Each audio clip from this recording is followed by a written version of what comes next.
We receive miracle. Yeah. Welcome to Faith in the Morning. Something good is going to happen to you today, so expect miracles. Thank you for joining me today. Let's jump right into it with our 2023 Faith Family Confession. I encourage you to say this every single day. So say it with me. Say, I am the salt of the earth. I am the light of this world. Jesus said it, so I believe it. I am a carrier of the glory of God. Today I will experience the extreme goodness of God. Today I make myself available for God to show his goodness to others through me. Today I am increasing in influence. Today I will see the goodness of God in my life. Today something good is going to happen to me. So I expect miracles. Praise God. We're going to do something different on Faith in the Morning on Thursdays and Fridays for the next few weeks. I want to walk you through this parable and this special teaching I did several years ago. I actually remember somewhere about 13 years ago, maybe a little bit longer. I was getting ready in the morning. All of a sudden, I had this idea. This parable, this story flashed through my mind. And what I did, I started typing it down, writing it out, and I actually sent it to some friends of mine, some cousins, and said, hey, this is the idea just popped into my head. I don't even know what to do with it. And they were so encouraged by it. They said it was great. And they said, well, when it's time, you know what to do with it. So flash forward a few years, I turned it into a book, and I released this book almost 7 years ago. And I want to read it to you right now. And one of the reasons why I want to read it to you now on Faith in the Morning, I know it's a little bit different than what we do on Faith in the Morning, but one of the reasons I want to read it to you and go through this parable with you and the teaching afterwards is because it's a book called The Librarian. And it's a parable about discovering and living God's plan for your life, discovering and living God's purpose for your life. And as we start the year, a lot of people say, okay, am I living purposefully? Why am I here? What has God called me to do? And no matter how old you are, no matter where you are, don't feel embarrassed if you don't really know what you're called to do or your purpose yet. It's nothing to feel embarrassed about, but it is something to focus on so that you can live purposely. So however you're watching, some of you are driving right now, some of you are working out, some of you are drinking your coffee, listen to this parable, and then I'll get into the teaching right afterwards. Now a certain man was walking through a great city and came upon a great library. This man was very familiar with the city, but had never before seen this library. It was colossal. In his mind, he thought there was no way that he could have missed this giant edifice before. He approached the marble steps and paused as he observed the carefully crafted columns that supported the roof of the entrance. Over the entrance hung a triangular display of statues of philosophers of time past. They all had books in their hand and were in positions of teaching and imparting knowledge. Below all the statues was this phrase written in large capital letters: the beginning of knowledge. As the man gave more attention to the statues, he noticed something that he had not noticed before. It seemed as if all the statues were looking at him. As he proceeded up the steps of the beginning of knowledge, he came to enormous, ornate marble doors. These doors had many languages inscribed on it, the most careful and artistic script. The man looked for the language he knew, and the phrase read, "Through these doors lies wisdom." The man pushed open the door and stood in a magnificent foyer. In the middle of the foyer was a large globe upheld by a semicircular counter. The counter had 8 sections, and each section was a smaller globe. Each smaller globe displayed the knowledge of man concerning the world up to a certain century. The walls of the foyer were filled with bookcases, which were illuminated by an overhanging golden chandelier. Above the chandelier was a domed ceiling painted with the marvelous striking blue of the sky and realistic large white clouds. The more that man observed the ceiling, he noticed that the clouds were moving. While watching the clouds, the breeze that caused them to move blew through the man's hair. "May I help you?" a voice said. That clearly startled the man. "Oh, I didn't mean to startle you. I am the librarian. You must sign in." The man nods, regaining his composure, and heads for the librarian's desk that he missed as he took in the other features of the foyer. The librarian was an older man with a gray beard that drooped slightly lower than his chin. His eyes were kind and grandfatherly. The librarian wore a simple white shirt and khaki pants. He sat behind a waist-high cherry wood counter propped up in an elevated chair. Behind the librarian's desk were even more bookcases, but the books behind him were marked attendance. The old man gestured toward the sign-in sheet as the man made his way over to it. As the man signed in, the librarian asked, Would you like to see the most precious books? Sure, the man casually replied. Great, the librarian exclaimed as he hurried his way from behind the counter. This way, this way. The librarian led the man around the giant globe toward a wide hallway. The hallway was lit by the rays of the sun that reflected through the window pane surrounded by golden frames. The man looked out the windows to see courtyards on each side. Each courtyard was filled with well-manicured grass, slate sidewalks, carefully crafted topiaries, marble statues, and beds of yellow roses.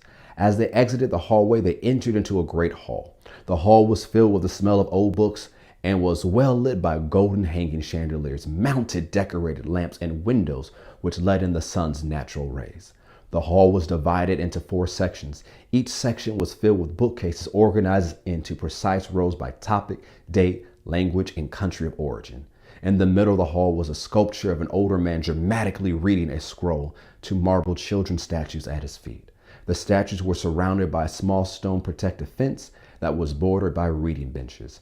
From the hall were 3 other hallways, one to the north, one to the west, and one to the east. The man's eyes gravitated upward. There were 3 more floors above him, filled with bookcases, which were lined with more and more books. The man stood in amazement. I've never seen so many books in my life. Come, my friend, there's much more to see, the librarian responded. The 2 walked toward the center of the hall and began to walk around to the left of the statue display when the man looked to the west and stopped in his tracks. Above the west hallway entrance read, "The Annals of the History of the Planets of the Universe." Mesmerized by the potential knowledge that laid down the hall, the man began to walk toward it. A firm hand on his shoulder and the kind voice of the librarian prevented him. Perhaps on your next visit. The man turned toward the librarian with the look of a child in a toy store begging his parent for the latest toy. For now, the librarian replied, that great knowledge will not do you any good. But trust me, the precious books you will see will benefit you much more. Resigned to the fact that he would not see the hallway during this tour, he once again followed the librarian around the display and toward the north hallway. The north hallway had no windows but was lit by mounted lanterns. On each side of the hallway were 3 doors that led to different great rooms. As they walked past the second door on the right, the curiosity of the man got the best of him and he opened the door. Lanterns lighted this room as well, but not electric lanterns like the ones he had seen in the hallway, but lanterns used centuries ago. The man examined the room and noticed that instead of books, each shelf was filled with scrolls. The man's attention immediately was fixed on the large golden plaque on the back of the room. His mouth dropped open in amazement as he read the plaque's words, "The Lost Scrolls of the Library of Alexandria." "The library will be closing soon. We must continue," the librarian reminded the man. The man closed the door and continued down the hall.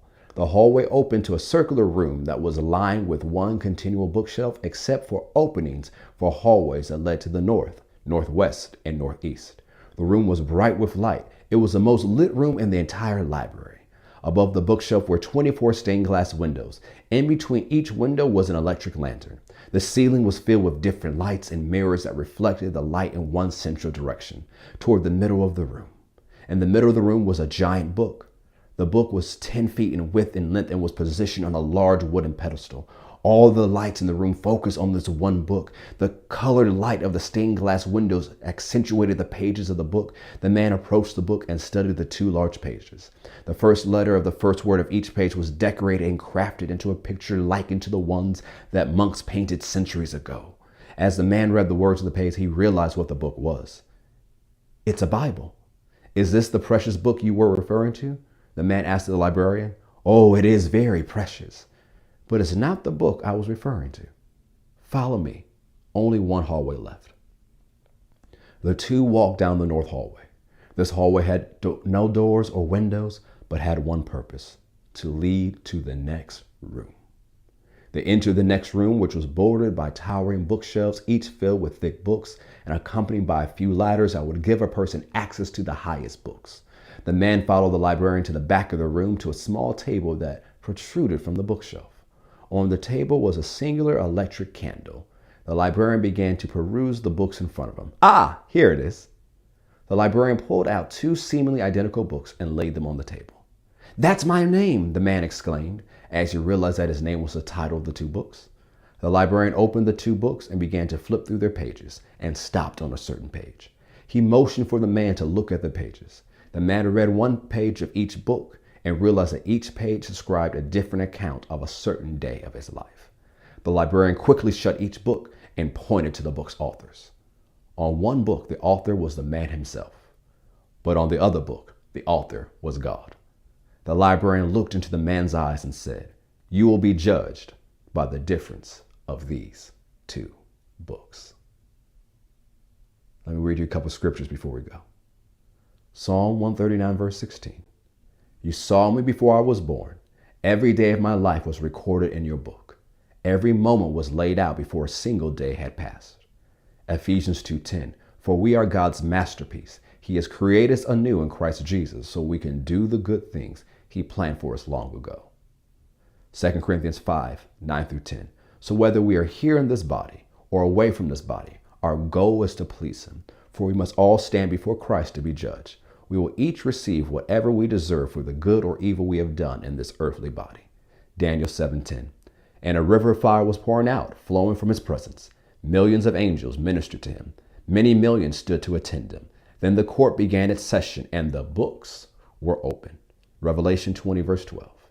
I saw the dead, both great and small, standing before God's throne. And the books were open, including the book of life. And the dead were judged according to what they had done, as recorded in the books. I'll share with you more tomorrow on Faith in the Morning. Have a great day.